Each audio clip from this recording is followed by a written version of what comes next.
Proposal to rectify the deteriorated quality of our Ethiopian education, presented to the Lady Minister of Education November 2001, and to every new minister who followed her down to Ato Shifara Shijut and his relevant deputies. By Lulsegged Alameahu Lulsegged Top Educators Prize winner for the Ethiopian year 2014. As a participant in the World Bank-led UN mission to the Amhara and Tigray regions, in early 2001, I have found to my uncontrollable disappointment, the drastic deterioration of the quality of education in schools of Ethiopia. A child can't read simple beginner's book until the third or fourth year of school. The ability which should have been possible in the first 3 months of the first year of the first grade in my time as a pupil or as a teacher. I approached the Minister of Education to allow me to professionally assist in rectifying the situation with appropriate professional actions. I was prepared to provide my services based on my past experiences as a teacher and producer of textbooks for early childhood education in the 1950s. B. As a principal, promoter of quality teaching in Medhain Alam School Yole, which served as a model for other national schools in the 1960s, and D. Preparing the Kotobin educators at the Haile Selassie I Teacher Training Institute Addis Ababa as highly devoted growth, development, and quality conscious and oriented teachers. These, once I believed would give me adequate experience to help rectify the quality of education of my country. I must also mention the miracles I had brought in rectifying the deteriorated quality of education in Eswatini, Swaziland, in the 1980s, as evidenced by the annual external Cambridge Overseas School Leaving Examinations of the Kingdom, and I had given admirable assistance for the Ghanaian and Nigerian higher education, internationally. For a very strange reason beyond my comprehension to date, my free offers to my own native country, after my return from my UN international assignments, have not been accepted. Please find below my alienated request and /0 our proposal for your appreciation, evaluation, etc. November 2001. To the Minister of Education, Addis Ababa, Ethiopia. Our capacity-deficient management of education needs to be urgently rectified. I am presenting this open proposal following my recent letter of concern to you regarding the absence of productive quality in our education. Today in Ethiopia there is a great deal of talk about capacity building, with a ministry and branch offices created for it at the federal level and throughout the federation down to the Kabili level. For some reason, however, its concept, ideas, and ideals do not seem to be synchronized with our country's university and training institutions, whose activities should be giving service instead of reflecting the archaic ivory tower practice. Ever since the idea of the modern system of higher education was introduced into our country, it has been insufficiently geared for national development both in quantity and quality. The admission opportunities are often limited to those small numbers of young people who are declared successful on quota-based discriminatory qualification of high school leavers. Placement is dictated regardless of the individual young man's aspirations, wishes, interests, and inclination. These are always counterproductive after graduation. The majority of high school leavers, who are unsuccessful, do not get placement and would be wasting as useless in unproductive corners of the cities and towns throughout the country without alternatives. The situation really makes one question, as to whether the young people really failed the classroom learning, which is often taught in a strange language, unconstructive, uninteresting, and unrelated materials to national life and work, badly taught, boring, etc., or if they have really failed life. No wonder we are beleaguered with illiteracy, abject poverty, disease, and hunger in the midst of untapped wealth and plenty. I wonder why we cannot learn from the history of other developed nations from whom we took the ideas and not the practice of educating the young for self and his nation's growth and development. For example, it has been over 100 years since the first railway system was introduced into Ethiopia by the great Emperor Menelik II at the cost of breaking up part of his country and giving it for the establishers.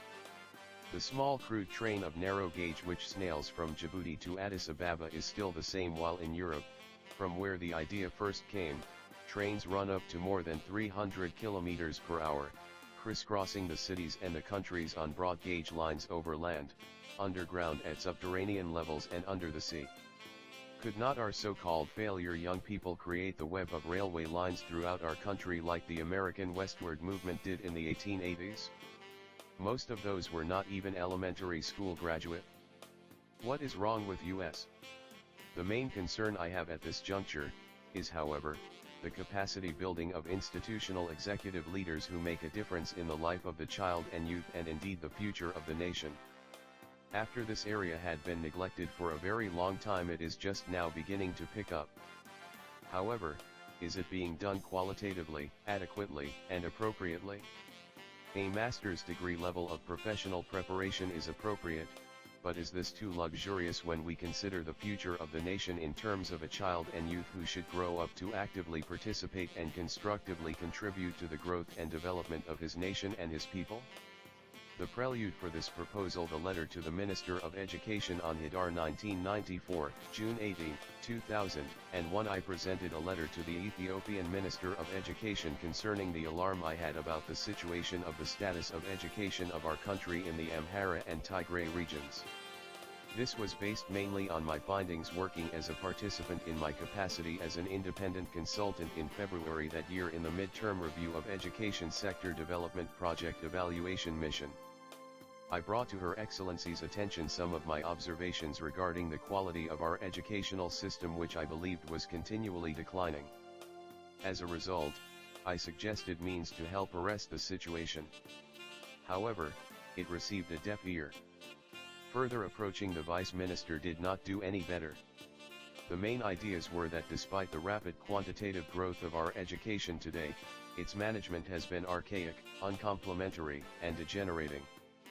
As the result, the planning and execution of the educational policies at the grassroots level were poorly organized and ill-managed. Among other things, this was mainly due to assigning of classroom teachers to institutional executive leadership positions, without any preparation in its skills of professional management, educational administration and supervision. To make matters worse, these people were elected by colleagues from among their rank, teaching. Happily, I hear this election system is now changing.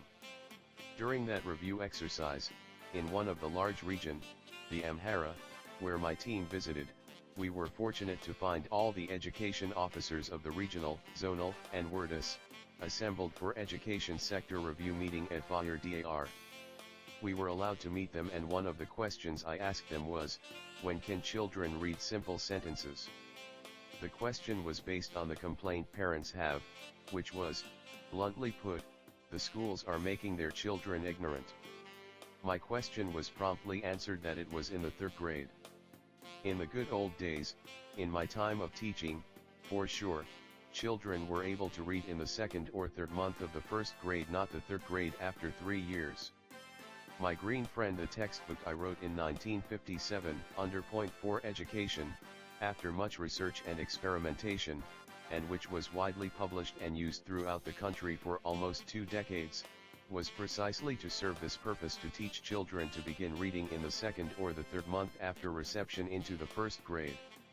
By today's public school standard, the traditional village priest school is and has been doing better. The problem today, the main problem, is that schools are poorly and inappropriately managed. I in fact believe that there is very little awareness regarding the necessity to manage schools professionally. Presently, school principals are appointed by election from among the ranks of teaching staff who do not understand what management is. Management in this respect is the placement, coordination, guidance, and harmonization of the efforts of differing groups of professional people in the institution, the organization of educational facilities and other vital educational resources, and the effective and efficient use of time to achieve educational goals. As has been reiterated in A.H.M. Lulsegged's research study, teaching and management in education cannot be the same. Point 3, see attachment 3 for the complete version of the published research article. Unlike teaching, if we look deeper into the school executive manager's main tasks, we find that, among other things, they consist of 1. How to get teachers and other professional employees of the education system committed to achieve the desired goals and objectives of the institution: productive teaching and growth-oriented learning. 2. How to productively engage their school personnel to maximize their teaching achievements. 3. How to maximize scarce resources to facilitate maximum possible teaching and learning. 4. How to evaluate performance progressively and upgrade the competence of those engaged on the job of learning and growth. 5. How to release the potential of each member of his staff to heighten his motivation and enhance his confidence in order to help him to successfully progress on his job. 6. How to create an atmosphere of higher morale and its concomitant cooperation. This list can go on. However, it is clear from the above that the job of the manager is a web of complex tasks of leading people to make things happen through their efforts. Such leaders must then be made through training. Normally, even though there may be rare exceptions, no ordinary teacher, however good he may be in teaching, can be made to manage institutions without acquiring the necessary skills of a manager. What can be done? Today, formalized and systematic efforts to train school principals and other administrative officers are imperative if Ethiopian education is to bear better and good fruits.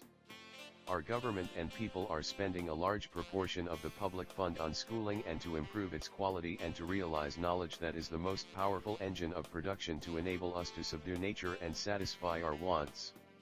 For us now, catching up with the remaining developing world is critical, pressing, and urgent if we have to assure our survival in this technologically highly developed world.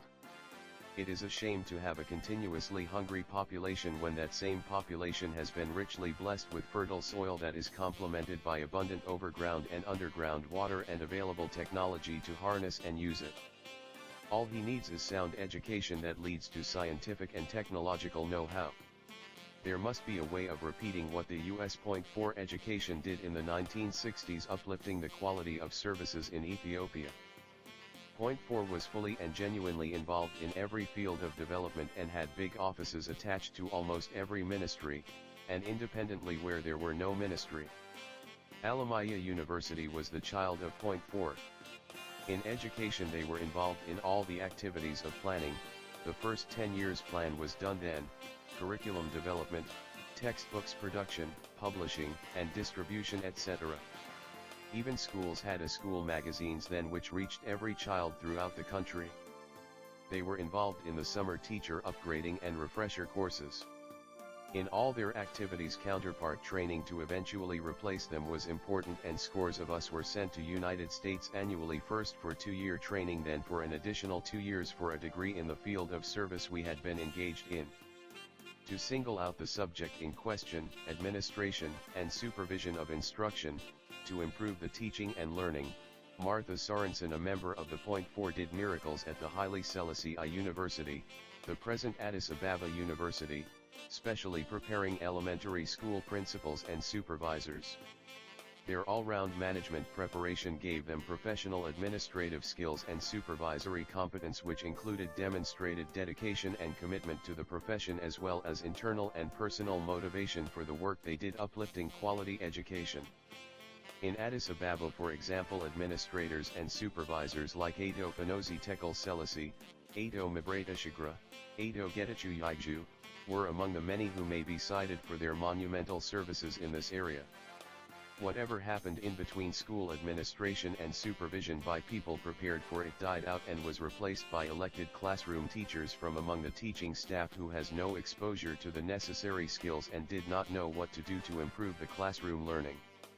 Today the magnitude of the problem has sharply risen due to the concern for management development skills that is vital for the efficient and effective achievement of instructional goals and objectives, manifested as a direct result of one or more of the following.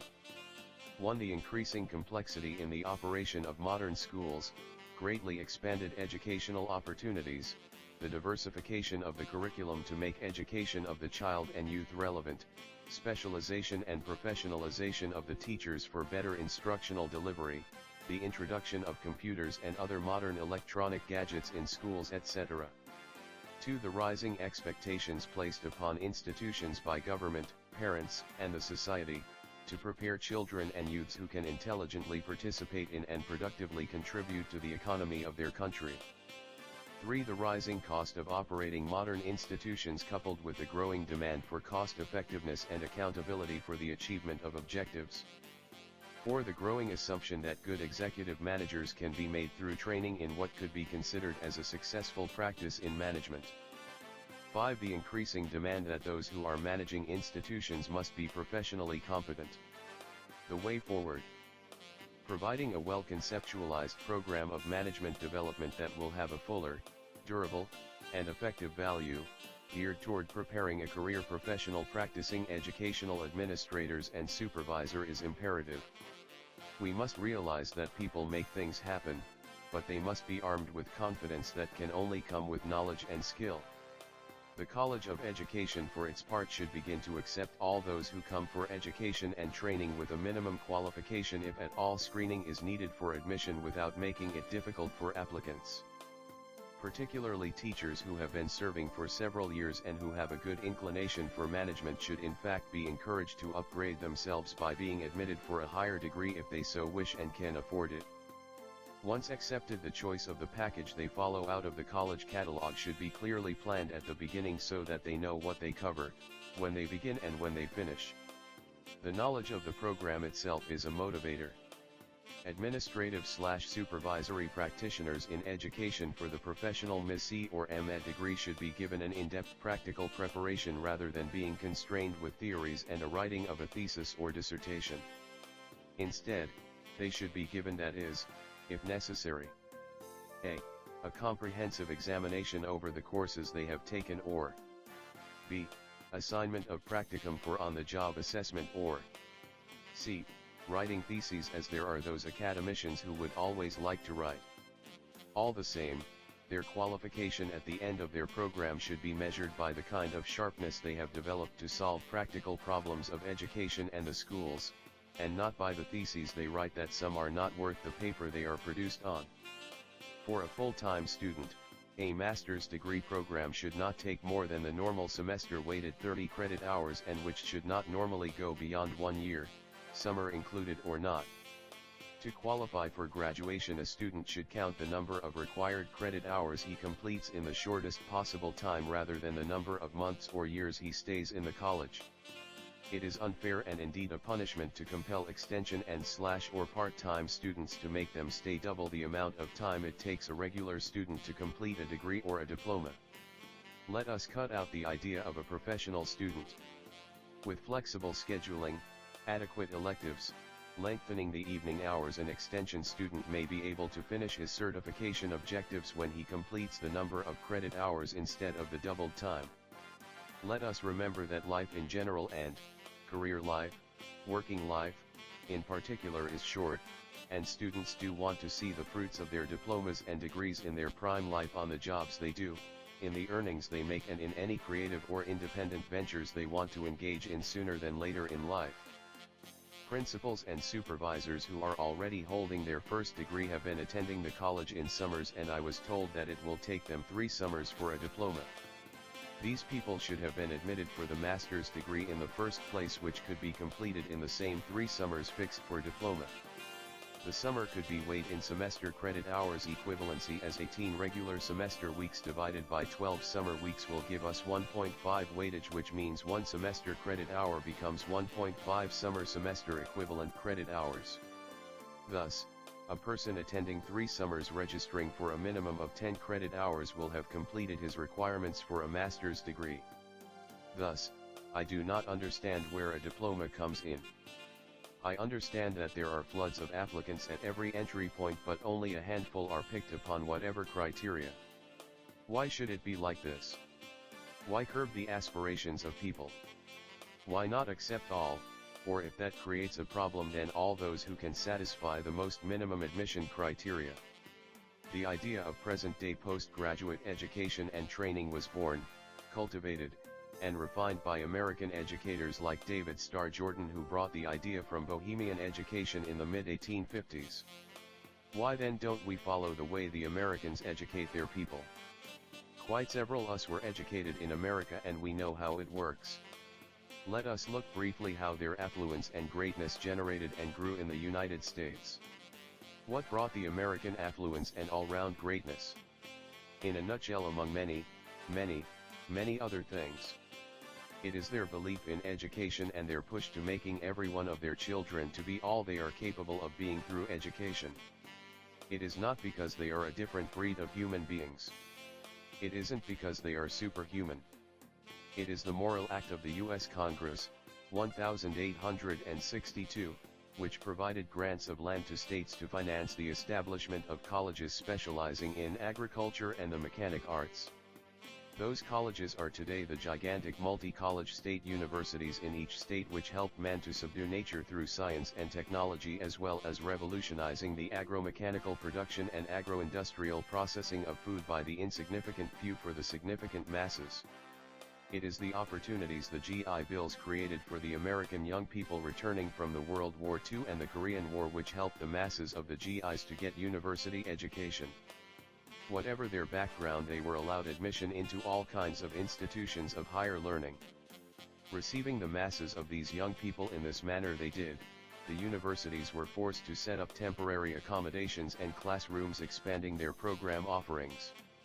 Additional teaching manpower with more constructions, additional programs which grew unabated to their amorphous size we see today.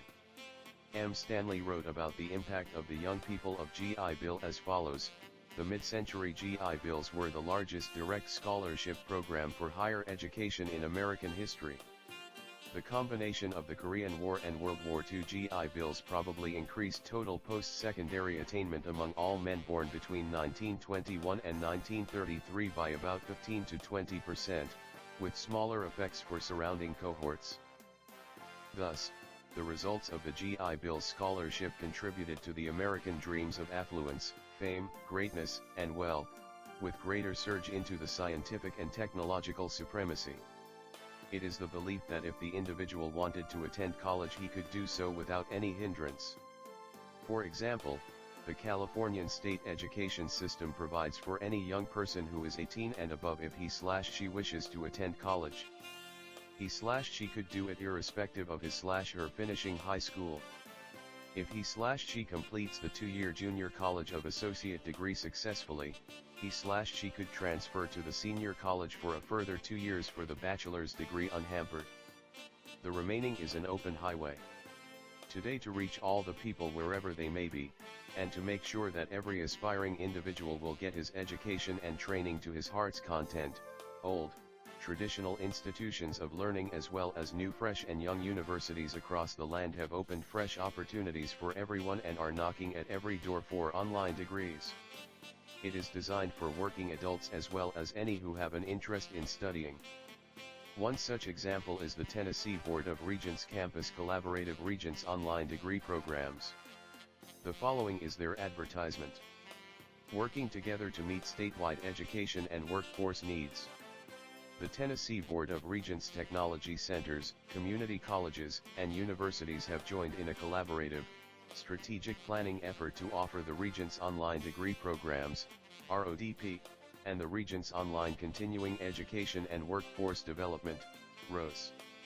No matter where you live, where you are in life, or where you're going, you have a world of educational and workforce training opportunities right at your computer 24 hours a day and 7 days a week. Their service of online degree programs is also benefiting other countries including ours, for instance, Mikel University. *RODP was rated as one of the top 3 virtual programs in the nation, USA, by the Center for Academic Transformation Rensselaer Polytechnic Institute, 2003, recognized by SREC for online student services, showcased as an exemplary system-wide model at the National Web CT International Conference, 2003, selected as the virtual university of choice by the Asian American Educational Support Center in Bangladesh, India, 2004, and invited to serve as the international partner for online cross-cultural educational teaching and learning exchanges and online faculty professional development training for Mikel University, Ethiopia, 2005. The affluence of Great Britain. After World War II, Great Britain was concerned about the wastage of the human brain power through neglecting the masses who can't afford to attend the private schools. Thus, action was taken to democratize and popularize public school system to reach every child and youth of the land. This in short contributed to bring about the dynamic society that brought about Britain's continuous growing economy, making it one of the richest nations in the world. The Japanese greatness. It would be appropriate to pick up the book by the great Ethiopian writer Kebede Michael, who wrote decades ago, literally meaning how Japan surged ahead to be a modern industrialized nation. Though the book was written for us to follow suit and learn from their examples about half a century ago, it did not wake us up from our sleep. Educationally, Japan had the highest rate of literacy in the world, close to 100%, in the 1960s. Other countries. Many countries both in Asia and Africa have grown in leaps and bounds in the last 3 to 4 decades, while we are stagnating on unrealized abundance of potentials, brain power, uncultivated talents, and literally untouched mineral wealth. B.F. Carter of Johns Hopkins University wrote of Ethiopia in his Man and the Land: A Cultural Geography. Ethiopia has nearly twice the land area of 6 France. High rainfalls on high mountains indicate great potential water power. Considerable deposits of gold, coal, rock salt, sulfur, phosphate rock, copper, lead, iron, mercury, platinum, tin, petroleum, mica, potash, and tungsten are known, although only a few of them are mined commercially. But such an array of mineral resources is possessed by very few countries of this earth. Ethiopia's lack is therefore not of the physical goods of this world. Her present status is the result of 1,000 years of isolation and a virtual absence of education associated with nearly complete lack of productivity. Point 2. When would our people rise from dump to live like human beings on their God-given fortune? I believe this is up to our institution, on whom the responsibility to prepare the child and youth in the right kind of education. Respectfully, Dr. Lulsegged Alameda Yehu. Attachment I published, International Journal of Educational Development, Volume 4 Number 2. Pages 113-121, 1984. Printed in Great Britain. Teaching and Management in Education, can they be the same? A.H.M. Lulsegged, Department of Educational Management, University of Ibadan, Ibadan, Nigeria. Abstract. In spite of the rapid changes in modern education today, its management appears to have remained the same. Planning and execution of the educational policies in many countries of the world, most especially the third world countries, are poorly organized and generally ill-managed. Although several empirical studies are needed to establish the reason for this, the possibility that the assigning of classroom teachers without any professional management preparation to leadership positions as one of the contributory factors to poor management cannot be ruled out. If this trend continues, and there is every indication that it will, in most third world countries teaching experience alone is still the route to educational leadership positions, we are then left with the inevitable question: can teachers' skills be the same as those required of managers? Consequently, this article attempts to examine and elucidate this problem by analyzing the issue of teaching and of management from the point of view of the basic practitioner's needs and conditions. Introduction. To begin with, if it is assumed that experience alone can be the criterion for getting to the various kinds and levels of educational leadership positions, then this assumption may contradict the up-to-date accepted theories and practices of management, acquired through training and application. For instance, to fulfill professional responsibilities, Stoops et al. 1981, emphasize, the modern administrator must have a well-rounded general education, with intense study in the specialized field of educational administration and supervision. Biddle, 1980, is even blunter when he states that executives are made and not born. They require knowledge of organization through the application of a systematic process of management, and skills such as decision-making, staff building, and information collection and analysis. Duncan, 1978, in support of this, states, at every stage the individual assumes and to a great extent depends on the effective coordination of human effort and non-human resources. This effective coordination does not, of course, just happen. Furthermore, with regard to a school principal, Marx et al., 1978, stress among other things that he, the principal, must possess the knowledge and skills in the area of leadership and human dynamics, since the educational leader's job is to make things happen through the efforts of people. According to these writers, technical competence for the job to be done heads the list of 11 personal characteristics of the most effective and successful educational executive. In other words, managerial competence is a sine qua non for the successful execution of management positions. However, the reader of this paper may think of someone he knows somewhere as a successful educational leader who has had no training in management and may ask, what about such a person? He did not have formal management training to succeed. Granted, that in the past we have had some successful teachers who might have made successful educational leaders. This would probably be attributed to the old traditional conception of the nature of education. Previously, formal education was for the very few and it consisted mainly of general literacy. Thus, to a great extent the goal of education then was a simplistic transmission of book knowledge. Consequently, the small-sized educational institutions were more or less successfully run by a colleague, teacher, from among equals, teachers. In such institutions the number of the teachers often did not exceed a manageable single-digit number. However, in modern times the purposes of education and the accompanying curricula have become more complex and greatly diversified. Literacy alone is no longer adequate to produce the manpower needed for national economic growth. The education of today requires a right mix of knowledge and skill. Democratization of the educational opportunities has resulted in student explosion with a corresponding increase in demand for education, educational facilities, and services. Above all, the academic and professional nature of the educational goals of today have brought together people of diversified specialization to work together to give common efforts for common intentions. Moreover, the teaching population in any given institution of learning is usually estimated in 2 to 3 digit numbers. Thus, management in such a complex organization and greatly expanded services requires professionally skilled people in educational management. Consequently, one is compelled to ask if the classroom teaching experience alone could serve as an adequate prerequisite to enter modern educational management. Paradoxically, today, teachers with teaching experience alone still appear to be selected and promoted to management leadership positions in education as was the case in the past. Controlling the requirements of this management role, is it possible to identify the reasons why teachers, that is if it is argued that teaching experience alone is no longer an adequate prerequisite to enter leadership in education, still enter management and survive?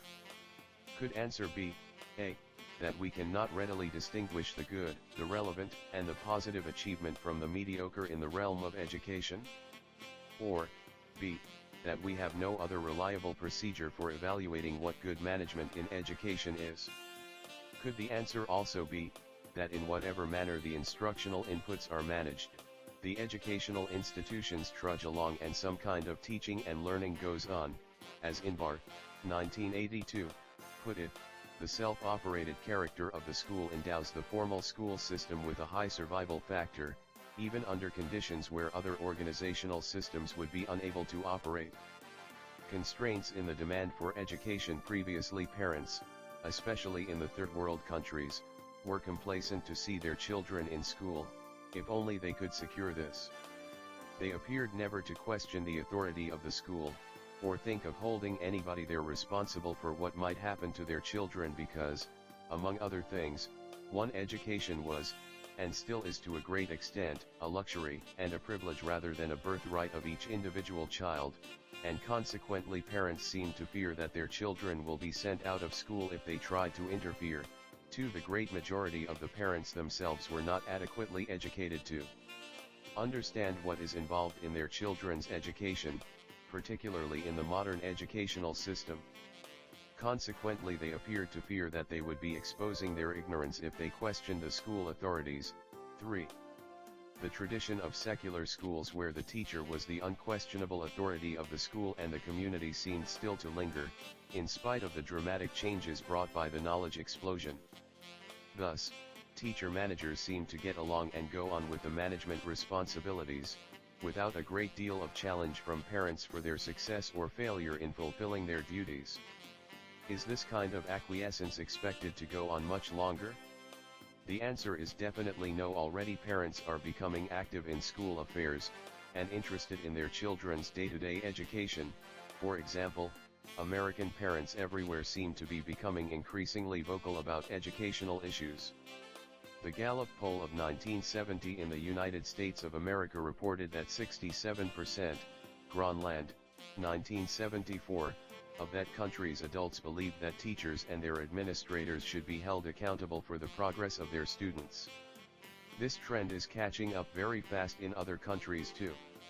It is becoming clear, therefore, that modern education may no longer be a simple business which any teacher without professional training and qualification in educational management can comfortably handle.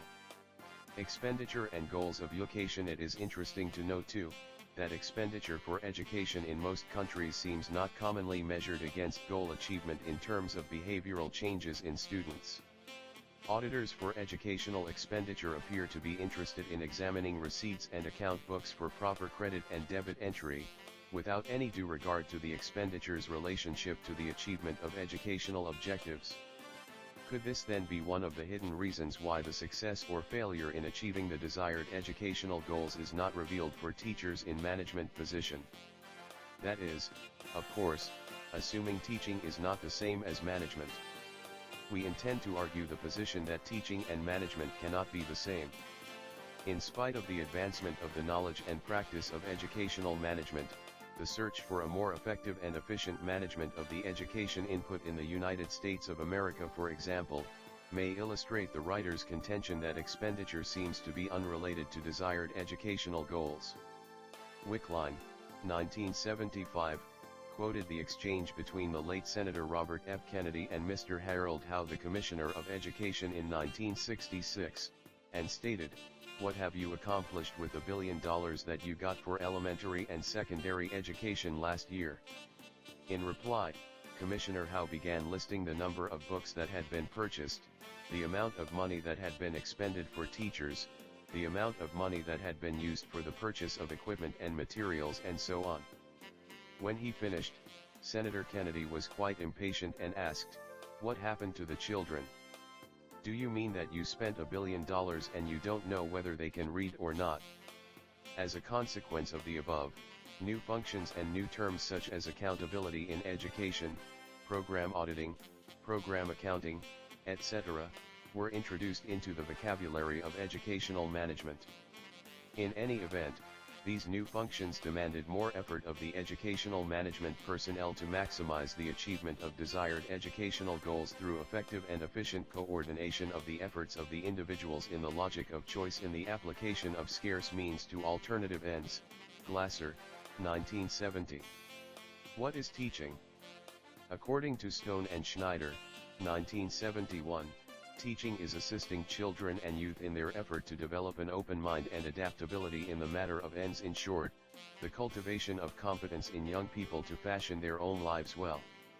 To this end, a teacher's role is to help children to acquire knowledge, develop skills and understanding, cultivate good work and study habits, appreciate aesthetics, and realize their innate and creative abilities.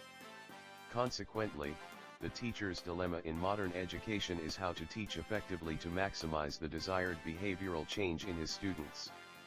As illustrated in Fig. 1, the teacher plans, organizes, delivers and evaluates instruction to ascertain whether learning takes place as the result of his good teaching. Cook et al., 1967, write, "Good teaching is vivid, memorable, relevant, sharpened by interesting details. Such teaching requires careful planning, it does not happen otherwise." What is management? Management is the organization of differing groups of professional people, educational facilities, and other vital educational resources, and the effective and efficient use of time to achieve desired educational goals. Biddle, 1980, gives the following breakdown in defining executive management: management, the process of coordinating the resources and efforts of a diverse group of people so they can collectively fulfill the prescribed objectives of the organization to which they belong. Managers, those individuals within an organization who are assigned the responsibility for coordinating the management process. Management process, the functions unique to management of planning, organizing, activating, and controlling that managers perform in carrying out their responsibilities. Executives, those superior managers who have risen to the middle and upper levels of management in an organization. Writing about the unique role of executive leadership in management, this writer stresses that the heart of the executive role is dealing with people. Within the framework of the above definition, the manager's job in the education business is complex and multifaceted. A few of the examples listed below will suffice, since it will not be possible to list in this article all that the educational manager does and he is expected to do. He is interested in 1. How to get teachers and other professional employees of the education system committed to achieve the desired goals and objectives of the organization, institution, or nation. 2. How to engage them more productively to maximize their achievement. 3. How to maximize scarce resources to facilitate maximum possible output. 4. How to evaluate performance progressively and upgrade the competence of those engaged on the job. 5. How to release the potential of each member of staff to enhance his confidence and how to help him to progress in his job. 6. How to create an atmosphere of high morale and its concomitant cooperation. This list can go on. However, it is clear from the above that the job of the manager is a web of complex tasks of leading people to make things happen through their efforts. Figure may first help to illustrate the functions of the management in education, and the various factors impinging on these functions to facilitate or inhibit action. According to the figure, management falls into 3 major interrelated areas. 1. Development of goals, policies, and procedures. Some writers identify this area as planning. The process by which objectives are identified and procedures to carry them out are spelled out. We can thus subdivide this area into 2 functions. A. Identification of objectives. Development of objectives for an institution is of primary importance, for it determines the direction of that institution. This identification and development of objectives delineates the responsibility of the manager into categorical statements of what is to be accomplished. This, therefore, leads us to what is called the principle of objectives, precisely stating and clearly determining the objectives in view before initiating any course of action. B. Programming. Programming is a setting up of a procedure by spelling out the means to be followed in the accomplishment of objectives.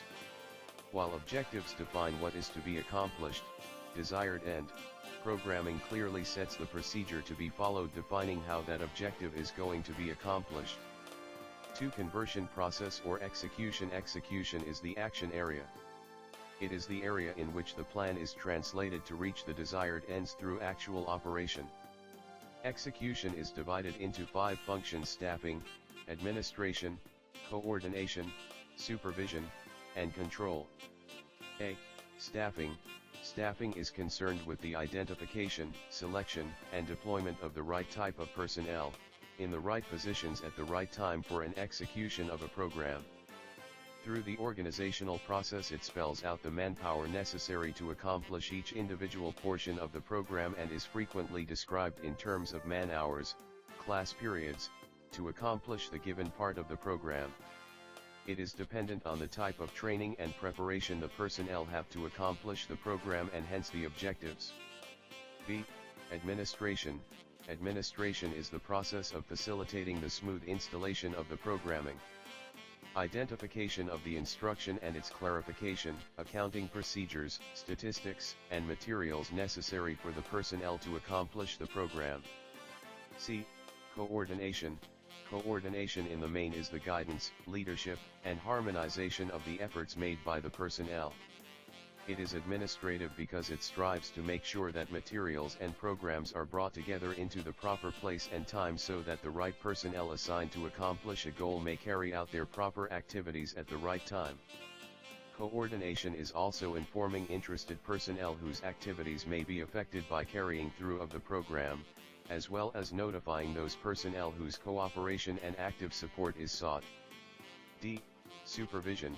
Supervision essentially is the help given to personnel to improve their competence for the jobs they are assigned to do. In institutions of learning, supervision is the process of improvement of releasing the teacher's potential, sound leadership, open communication, involvement in the curriculum development and various types of staff development, commonly known as in-service education for the teachers. Involvement of the teachers in instructional decision-making and decision-sharing and curricular change is one of the significant aspects of supervision. Control. In management there is a very significant aspect of the executive's work, which is control. An executive ensures the progress towards achievement of the overall objectives through constant feedback, how much has been done and how much more is yet to be done on the piece of work each member of staff is assigned. Therefore, if all is progressing as it should be, he should have a clear picture of how the work of different members of staff interlinks to constitute the major goal. Therefore, 1. Control presumes knowledge of what is going on. 2. Knowledge of what is going on must be backed by facts, and 3. Facts must be measured and weighed constantly. 3. Goal achievement and evaluation. The third major area in Fig 1 gives one of the most important functions of management, dealing with the measurement of achievement. The manager has the responsibility of establishing targets and yardsticks to measure the contribution of each person's performance to the total organization. The analysis, examination, appraisal, and interpretation of each person's performance towards accomplishing the goals are shared with and communicated to all concerned. The extent of the difference, although teaching and the management of education may appear the same superficially, see Figs 1 and 2, they are different in many ways. We will discuss these differences only as regards A. Aims and B. Professional training. Aims. In fulfilling his responsibilities, the teacher's main aim is effective teaching that will result in effective learning. Consequently, he is concerned about his competence in a subject matter area as well as skill in planning, delivering and evaluating his teaching. Thus his major aim is to strive to be one of what Stone and Schneider, 1971, call the future teacher, the most competent corps of professional persons the schools have ever known. Such competency, according to these writers, is grounded in substantial academic preparation and sound professional education in psychological, sociological, curricular, and applied aspects of teacher preparation. On the other hand, the aim of the manager is to coordinate the management process of the education business effectively and efficiently. Consequently, he is concerned about his complex roles of coordination and harmonization of the efforts of all the differing personnel, maintenance of links with other people both inside and outside his organization, using of resources wisely, and handling of crises both vital and trivial. Thus, he must be professionally competent enough to fulfill his responsibilities. Unlike a teacher, whose focus is on a fraction of the responsibility of a school, the manager, principal, has overall charge of the school. Hence his survival depends upon his ability to carry out successfully his responsibilities. To do this he must have various types of specific skills such as problem solving, information gathering, analysis, use in decision making and dissemination, group leadership in meetings, time and change management, selection and development of staff, etc. Professional preparation. Although there are wide variations in practices and requirements, almost every country has some form of training and licensing of teachers. The increasing importance of education for technological development, and the sudden surge in the number of people to be educated, may undoubtedly make the requirements for teacher training and certification increasingly important in the future. In any event, in spite of the variation in requirements, there are certain generally accepted areas of preparation for teachers. Teachers are expected to 1. Be well versed in the subject they teach. 2. Have a thorough understanding of humanities, the arts, and the sciences. 3. Have a professional knowledge in social and psychological foundations of education, the school curriculum, the methods and materials of instruction. And 4. Have been tried out through an assignment of practice teaching. The education management personnel may or may not be required to have acquired specialization in a teaching subject. They are usually generalists having a functional understanding of what is expected of a professional teacher. This means that they must be equipped with 1. A broad education through undergraduate study in humanities, the arts, and sciences. 2. Adequate knowledge of the social and psychological foundations of education, the curriculum, and the methods and materials of instruction. And 3. basic concepts and principles of guidance and counseling. Such knowledge and background are necessary to maximize their effectiveness and efficiency in their practice of the profession of educational management. The actual requirements for the training of a professional management practitioner may also vary from place to place. However, Lulsegged, 1982, has suggested the following considerations for formulating the curriculum for such specialization. A. Principles, procedures, and practices of educational management. I. Planning. 2. Administration. 3. Supervision. 4. Performance and accountability. B. Application of principles in solving educational problems. C. Behavioral management, principles, and action. D. Economics of education, educational finance, business procedures, and accountability. E. School plan construction and operation. F. Curriculum instructional principles and practices. G. Educational psychology and sociology, child and adolescent growth and development. H. Research techniques, professional literacy spoken and written. I. Awareness of the need for staff and management development programs. The extent of the differences shown above illustrate that although professional preparation for teaching, with or without teaching experience, may complement and supplement the professional practices of educational management, teaching experience alone is no longer an adequate prerequisite to entering leadership in education, and hence, the writer contends that teaching and management in education cannot be the same. Why educational management? Modern education is the single greatest activity in most third-world countries today. The philosophies, purposes, and goals of modern education have become much more complex than ever. The acquisition of knowledge alone is no longer enough. Understanding science and mastering technological skills have become imperative for modern men to improve their lot and sustain their nation. Johns et al. Gave the purposes of modern education as, to contribute to the development of a dynamic, self-renewing society by assuming a major role in preparing the citizens, and specially the children and youth, to participate in and contribute effectively and constructively to the orderly development of that society. Consequently, if purposes such as the above are to be achieved in an effective and efficient manner, modern education enterprise calls for change in its management. The fact that today education is considered to be the basis for all social and economic development makes it a priority activity of any nation.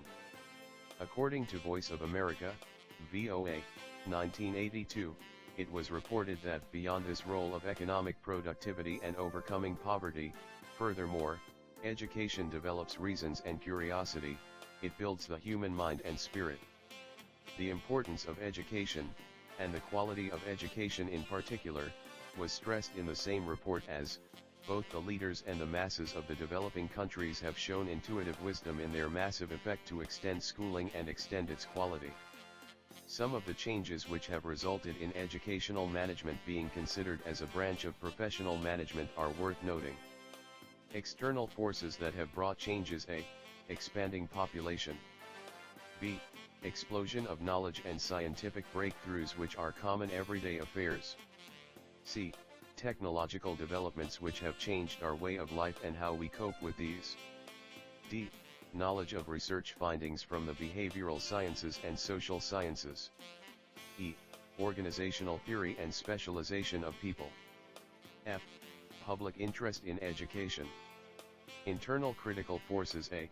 Explosion of student enrollments and expansion of schools. B. Diversification of the school curricula and co-curricula activities. C. Professionalization of the teachers and the rise of teacher specialization. D. Application of technological developments in education. E. Rise and development of teacher labor unions and teacher militancy. F. Growth of organizational complexity, both administrative and instructional. G. Accountability in education and emphasis on behavioral objectives. The above are but a few examples of changes that have and are taking place throughout our world. These changes demand changes in the organization, administration, and supervision of the educational systems, if they are, A. To serve the needs of individuals and their nations, B. to give adequate education to the many who are in school but receive inadequate education, VOA, 1982, c. to assist teachers in today's school to fulfill their needs to maintain a sense of perspective. Today, owing to growing complexity of education, teachers are being manipulated by far-flung forces, King Stoops. 1977, and d. to assist teachers help children acquire the best possible education. Further considerations. For further consideration of the contention of the writer of this article, interested educators must develop 1. Valid and reliable criteria to measure the job performance of the educational manager, in terms of his own qualification, his staff's job satisfaction, commitment, and motivation, his effectiveness in the allocation and use of resources and time, his ability to organize, administer, supervise, control and evaluate. 2. Ways of finding out how the objectives of the instruction are being achieved in terms of student behavioral changes, not only as evidenced by examination grades but also in terms of other things such as social, cultural, psychological, etc., adjustments, and the student's knowledge of what they can expect in life, and their emotional maturity. 3. Ways of knowing whether or not the manager helps the teachers and other educational staff set goals and develop plans of action for the achievements of goals and objectives, and how he does this. 4. Ways of knowing how the manager acts under strain and stress when faced with problems, such as student strikes, student failure to achieve the norms set, parents' dissatisfaction about certain aspects of the school, etc. 5. A good understanding of what climate of teaching and learning he has created for his organization and or his institution. The list is endless. Nevertheless, the most important thing is that in most developed countries, particularly in the United States, where professionally qualified management personnel run the affairs of education, information concerning the above is abundant. However, the developing countries appear either to lack such information, or to ignore it. In any event, such information, if diligently sought for, honestly examined, and objectively analyzed, may bring the evolutionary or revolutionary change imperative to modern educational management to support the increasing importance of education for technological and the corresponding economic and socio-political development. Conclusion. The leaders and the masses of the developing countries spend 15 to 30% of their total public expenditure on extending schooling and improving its quality, VOA, 1982, to realize knowledge, which is, in Alfred Marshall's words, VOA, 1982, the most powerful engine of production. It enables us to subdue nature and satisfy our wants. Such an expensive, important concern cannot be left to chance, to teachers who have no specialization in educational administration and supervision, for its effective and efficient management. Teachers cannot, through teaching experience alone, have the requisite skills for leadership positions to effectively and efficiently run the affairs of modern education. Consequently, professionally trained, tested and seasoned educational administrators and supervisors are imperative prerequisites for the management of modern education to prepare men and women for modern civilization.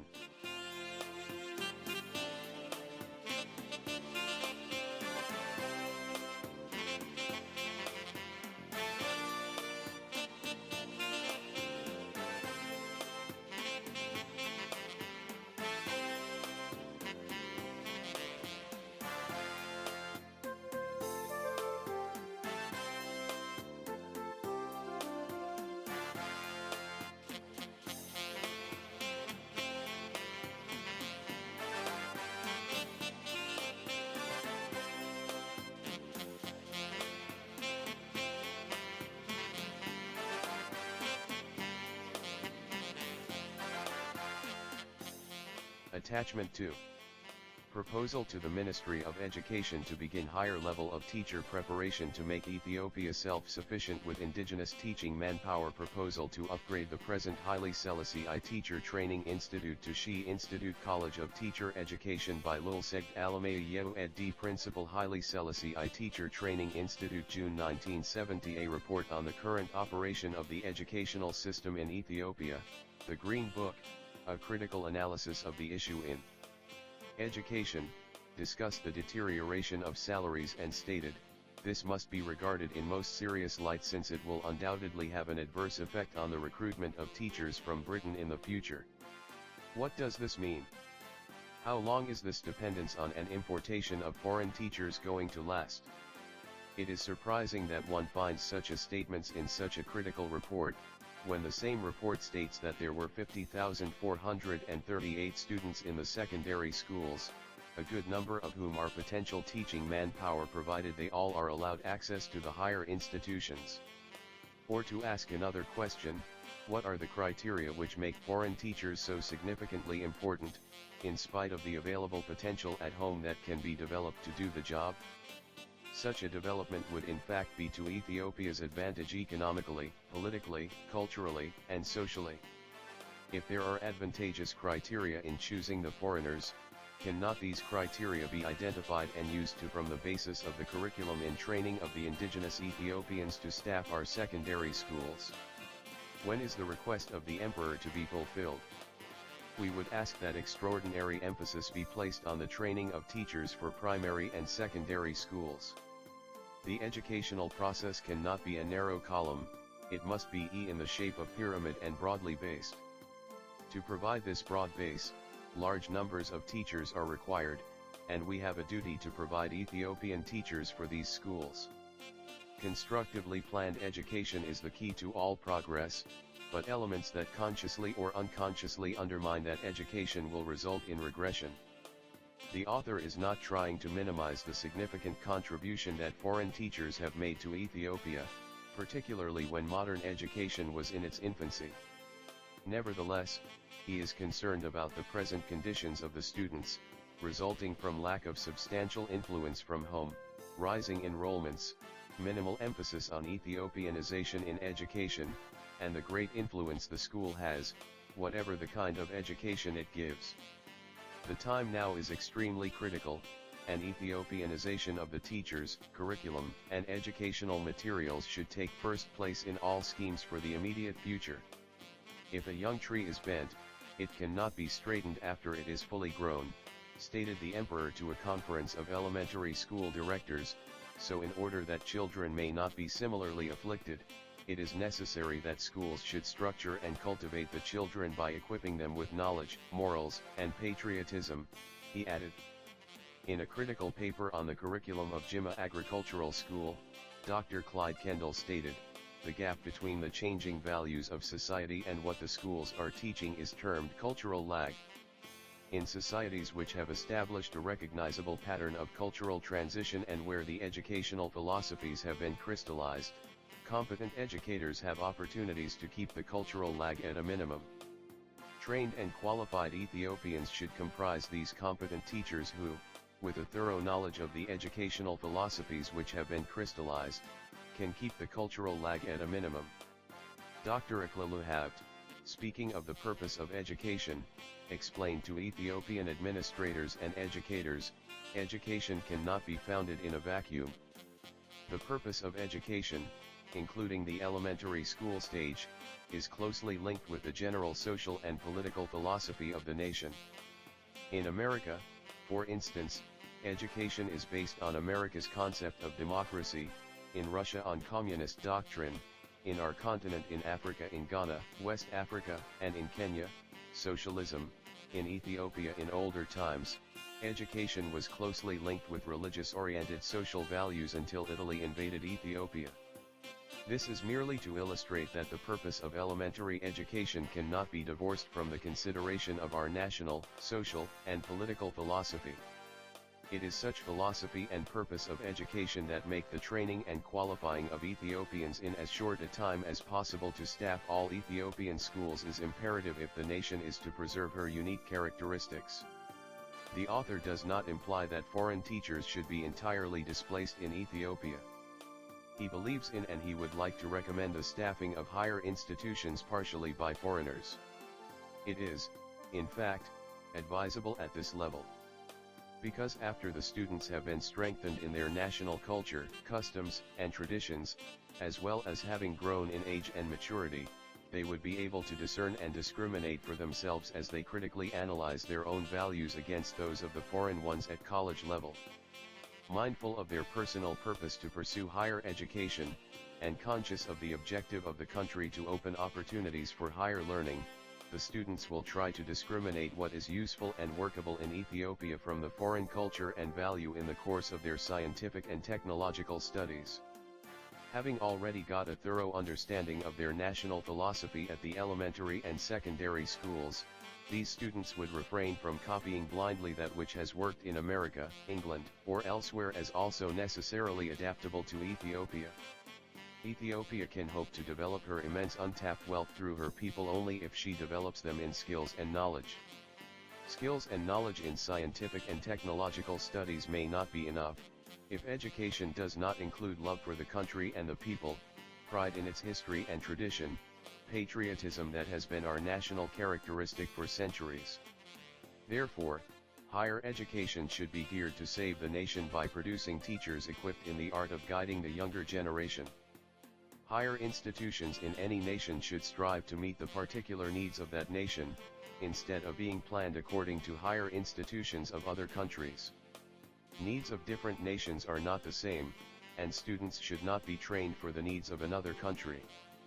Many developing countries, including Ethiopia, are not satisfied unless their colleges and universities reflect the things that developed countries have in their universities. They forget that those universities in the developed countries exist to serve the needs of their nations, which are not the same as their needs in the past and which are not now the same as the needs of the developing countries. Hence, it is important that instead of literally adopting, copying, and transplanting foreign concepts of higher education, the developing countries should reflect in their higher institutions of learning their own values, problems, past history, religion, and their own culture. Man is intended to be part of the society in which he lives, and his training to fulfill this role takes place in his own community by his own people, during his impressionable years, the age when young people are in modern elementary and secondary schools. Realizing the importance of educating young Americans for their future role as American citizens, the elementary and secondary school curriculum is not only taught by indigenous Americans, but those teachers have to take an oath not to teach communism or any other value contrary to American ideals of democracy. In the Soviet Union it is the communist ideal that dominates the curriculum. So also in Ethiopia, the fundamental consideration of the curriculum should be the ideal culture, tradition, and values of Ethiopia. This can be taught only by trained native Ethiopians, whose parents are Ethiopians and who were born and brought up in Ethiopia. Regarding the danger of dependence on foreign teaching personnel, Dr. Aklaluhaf reiterated in his speech to the Elementary School Administrators Conference. One should plow one's own land with one's own oxen. No outside people would have a thorough understanding of Ethiopia since they have not been brought up in this society. It would look rather odd, if not absurd, to ask foreign personnel in a foreign country to introduce them to educational philosophy which best reflects Ethiopia's needs. It has been 63 years since modern education was introduced in Ethiopia, and we should be seriously concerned about not having been able to produce enough teachers for our secondary schools during this long period. We have been depending on foreign teachers and foreign educational experts to serve us as specialists, and their advisorship has not been able to be fruitful enough to pull us through our problems. Our higher institutions have been building prestige instead of the necessary human resources to meet our educational, social, political, and economic needs. We should be ashamed to import foreign technicians to put up traffic lights and the crude stadium light after 63 years of experience in modern education. Education in Ethiopia, indigenously geared to meet the emergent needs, must develop a great number of teachers, without whom other human resources cannot be brought forth to realize the economic progress. This teacher production, instead of following the experience of Haile Selassie I University, Faculty of Education, must look to a different, and independent, system of higher institution of teachers' education. Recommendation 1. Changing the name of the institute from Teacher Training Institute to Institute of Teacher Education, which is more comprehensive. Besides, the plan is to reorganize the present curriculum with a view to upgrading the standard of students and making it suitable for the possible upgrading of the institute into a junior college and finally into a senior college of teacher education. To beginning 1963 Mescarum, we the staff of the Haile Selassie I Institute of Teachers Education plan to raise both the academic and professional training of students. We emphasize excellence in teaching and competence in the knowledge and profession of the students. We plan to cover what we consider the most valuable experiences of the academic high school and all the required professional preparation. 3. With raised academic standards, there would be a difference of 4 years between our graduates who leave the institute at an equivalent of the 12th grade and the top grade of the junior secondary school, which is the 8th grade. This difference we believe and we would like to recommend to be adequate enough for our graduates to handle the teaching in the junior secondary schools. 4. This would be true particularly with the elective system that we are planning to introduce to supplement the general preparation to teach a self-contained classroom in the elementary schools. These electives of 7 units, credit hours, weight could then be used for a specialization in a field of study. 5. There is no miracle about college ideas. The idea of a junior college was conceived and born in United States at the turn of the century, and it was usually managed at the top of the senior high schools as 13th and 14th grades. Gradually, however, as the enrollment grew to be unmanageable in the same administration of the senior high school, it was found necessary to separate the two. A good example of this is the Pasadena City College with an enrollment of about 20,000 students today. There are nevertheless many junior colleges still attached to the high schools, as it would be uneconomical to run a separate junior college for an enrollment of below 1,000 students. From this experience, we believe that it is high time that the Haile Selassie I Institute of Teachers Education should partially be upgraded to junior college level. We recommend raising the enrollment of the institute to 1,000 students, with a minimum of 300 students at the junior college standard. At the present time, we have about 40% of our staff members holding the master's degree, the required qualification of the junior college teachers. Excluding the stipends to be paid to the students, we would be able to manage 300 students with only an additional budget of $120,000 over our present proposed budget for 700 students. 6. At graduating with an Associate of Science degree in education, the junior college students would be competent enough to teach up to the 10th grade and in some cases even including the 11th and 12th grades. What a saving this would be on the part of our government from the present drain of its economy on recruiting teachers from all over English-speaking countries. 7. Gradual upgrading of teachers training institutes of college level and gradually to university is not a new experience. Most state universities in United States were only normal schools. They called our type of teachers training institute the normal school in America, and an excellent example of this is U.C.L.A., University of California at Los Angeles, U.C.L.A., which went through the metamorphosis of normal school, junior college, a 4-year college and finally a famous university that it is today. 8. A few years later, in about 5 years, the Haile Selassie I Institute of Teacher Education would grow and expand enough to add the remaining 2 years college education to train people in education for a Bachelor of Science degree in education. This does not mean that it would lose the 2-tier structures below it.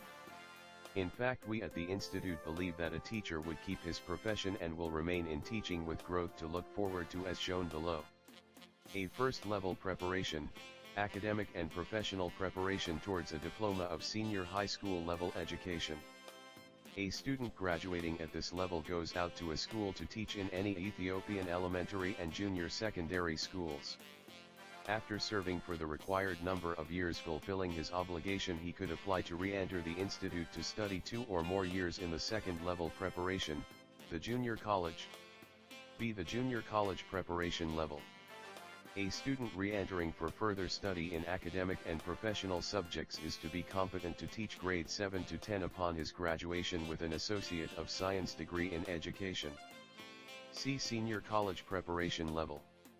A student graduating with an AS degree going into the schools and teaches for the required number of years, and after fulfilling his obligation, if he wishes to re-enter the institute, he will be admitted for another 2 years to complete his studies leading towards his BS in education. The site of the Haile Selassie I Institute of Teachers Education is ideally located for such an expansion with its city-rural setting. The Ministry of Education must be wise enough to begin expanding this site to the east, north and west before land become prohibitively expensive, when in about 20 to 30 years the institute could without space limitation turn into a university and open its doors to expand its opportunities to thousands of Ethiopian and serve the nation better to meet its teaching manpower needs. Admission to the Junior College Level 1. Select high school students who have completed the 11th grade and those who are in the top 20% in their academic achievement. This will serve to give a 3-year course with 1 additional years of the 12th grade level to coach and prepare them qualitatively for their college career better than only in 2 years. 2. If students are selected to join the institute from the 11th grade, there will be no problem in taking them throughout the 3 years with the same $25 stipend against that which is now paid $50 per student at the college level elsewhere. 3. Students recruited from 11th grade instead of from 12th grade with failure stigma will not necessarily suffer from inferiority complex. Both academic and professional education of quality for competency in their field of study could be assured in 3 years. 4. Admitting TTI graduates who would like to further pursue their profession for higher and better service after they have fulfilled their obligation to teach in the provinces. 5. Gradually after the college has been upgraded to a senior level to prepare for a bachelor's degree, part of the admission may include from among the existing Haile Selassie I University's various departments. They would transfer or join the Institute of Education after having had sufficient training in the respective areas, subjects, of specialization. The Institute of Teachers Education will then orient, train and enlighten them on educational problems so that they might qualify to be effective educators that originated from the culture and historical legacy which their country finds itself in possession of. Economy. There is a definite advantage economically in evolving the college-level education from the present Haile Selassie I Institute education, because, 1. Present facilities at the institute will be easily shared without involving too much cost. 2. Unaware of the real objectives of higher institutions, a separate college may strive to try to build prestige rather than humans, and as a result may incline to make itself expensive, teachers' salaries, unnecessary equipments and facilities, etc. 3. But the standard of the salary schedule in effect at the institute today will continue to serve, as it is the teacher and not the money that improve the teaching-learning situation. 4. It is too expensive to set up a whole administrative setup for a separate college with only a few students. At the institute both first-level preparation and college-level preparation will be carried on by one and the same administration. Thus it is possible to cut on the cost of unnecessary administrative setup. 5. Future expansion will be the growth of the institute and not a frittering away of resources in separate and expensive ventures. 6. Beginning with the institute's first-level preparation for elementary school teachers, we would like to put great emphasis, though not at the cost of excellence in training the teachers, on research and textbooks production. It does not seem feasible at the present time to leave the whole burden of the curriculum study, evaluation, and improvement and production of textbooks and other educational materials solely on the shoulders of the Ministry of Education, as poorly staffed as it stands today. With all the specialists and experts along with the potential future teachers, we will be able to do the job both economically and with ease. We, nevertheless, need the leadership, coordination and cooperation necessary from the Program, Planning, and Research Department of the Ministry of Education. 7. We also hope that our research, as the Institute begins to give college-level experience, will be extensive enough to include finding ways and means of educating the young people of Ethiopia who will be thoughtful, inquisitive, and who will not settle for less. Duration. We would like to think of college as an institution which serves the needs of man and not as an ivory tower to which only a few fortunate people gain access. Additionally, we would like to arrange the college experience to be gained in a shorter time than is done at the present. Our time in Ethiopia today is extremely critical, and needs and problems are knocking at every door. We have reached the stage of importing high school graduate Ceylonese to do teaching in Ethiopia, and this should not be taken as an easy solution, and we should be ashamed that this happens. We believe the luxury summer vacations could easily be turned to create a tri-semester year. If this is done, a student in the first level of preparation and the junior college level would be able to finish the 2-year courses of study in about a year and a half. A 4-year course could be completed in about 3 years with a normal load. We should understand that, if the student is willing to work hard and consistently without a long interruption, summer vacation, there is no magic about staying in college for 4 years if he could do it earlier. Summary: conscious of the great shortage of teachers in Ethiopia, mindful of the urgent need to Ethiopianize the teaching staff of the entire elementary and secondary schools, and aware of the significant role that higher education should and can play, the following recommendations are given to the Ministry of Education for considerations and approval. Once approved, it is hoped the Haile Selassie I Institute of Teacher Education would be able to realize the following. 1. Upgrading the curriculum to give quality education, both academic and professional, to better prepare and equip the graduates to qualify them to teach both in the elementary and junior secondary schools. 2. Beginning in 1963, Mescarum enroll a minimum of 300 students at a junior college level at the institute, the initial step in upgrading and expanding the same institute to meet the emergent critical needs of Ethiopia. Here also intensive courses of study according to the immediate needs of Ethiopia would be given, so that upon graduation these students would be able to teach up to the grade 10, and in certain cases even up to 12th grade. We will ask their competency to be evaluated after they have been given the chance to prove themselves, and not upon assumptions before we even begin to give the training. In short, give us a chance and we will prove to the Ministry of Education in particular, and to the nation in general, that it can be done, and done with better success. 3. The upgrading of the institute could be done with a minimum addition to the present budget request.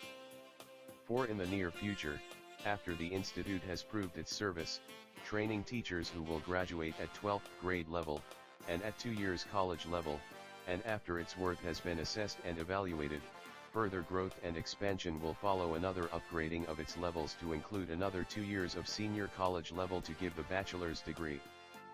5. Expansion of site should soon take place to the east, north and west before land becomes too expensive to purchase. Dear policymaker, our motto is success in all fronts, and excellence in our endeavor, so will you help us to realize this dream so that we can be of service to you and the nation in general. Lulsegged Alamea Yehu ed D Principle.